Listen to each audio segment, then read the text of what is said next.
Would you like to see all the executive orders that have been put into place to take over our nation, to have complete control over us, to take away our rights, round us up, and put us where they want us? Here we go. Executive Order 10990 allows the government to take over all modes of transportation and control of all highways and seaports. Executive Order 10995 allows the government to seize and control the communication media.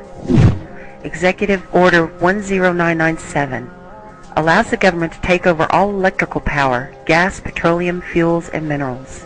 Executive Order 10998 allows the government to seize all means of transportation, including personal cars, trucks, or vehicles of any kind, and total control over highways, seaports, and waterways. Executive Order 10999 allows the government to take over all food resources and farms. Executive Order 11000 allows the government to mobilize civilians into work brigades under government supervision. Executive Order 11001 allows the government to take over all health, education, and welfare functions. Executive Order 11002 designates the Postmaster General to operate a national registration of all persons. Executive Order 11003 allows the government to take over all airports and aircraft, including commercial aircraft. Executive Order 11004 allows the Housing and Finance Authority to relocate communities, build new housing with public funds, designate areas to be abandoned, and establish new locations for populations. Executive Order 11005 allows the government to take over railroads, inland waterways, and public storage facilities. Executive Order 11051 specifies the responsibility of the Office of Emergency Planning and gives authorization to put all executive orders into effect in times of increased international tensions and economic or financial crisis.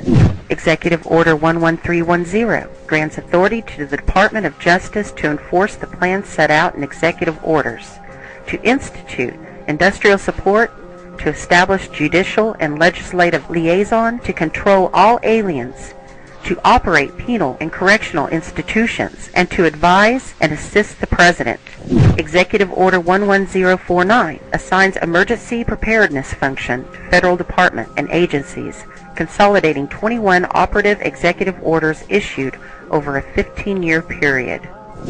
Executive Order 11921 allows the Federal Emergency Preparedness Agency to develop plans to establish control over the mechanisms of production and distribution of energy sources, wages, salaries, credit, and the flow of money in U.S. financial institution in any undefined national emergency. It also provides that when a state of emergency is declared by the President, Congress cannot review the action for 6 months. The Federal Emergency Management Agency has broad powers in every aspect of the nation. General Frank Salzito, chief of FEMA's Civil Security Division, stated in a 1983 conference that he saw FEMA's role as a new frontier in the protection of individual and governmental leaders from assassination and of civil and military installations, from sabotage and or attack, as well as prevention of dissident groups from gaining access to U.S. opinion or a global audience in times of crisis. FEMA's powers were consolidated by President Carter to incorporate the National Security Act 1947 that allows for strategic relocation of industries, services, government, and other essential economic activities, and to rationalize the requirements for manpower, resources, and production facilities. The 1950 Defense Production Act gives the President sweeping powers over all aspects of the economy. The Act of August 29, 1916 authorizes the security of the Army in time of war to take possession of any transportation system from transporting troops, material, or any other purpose related to the emergency. The International Emergency Economic Powers Act enables the President to seize the property of a foreign country or national. These powers were transferred to FEMA in a sweeping consolidation in 1979.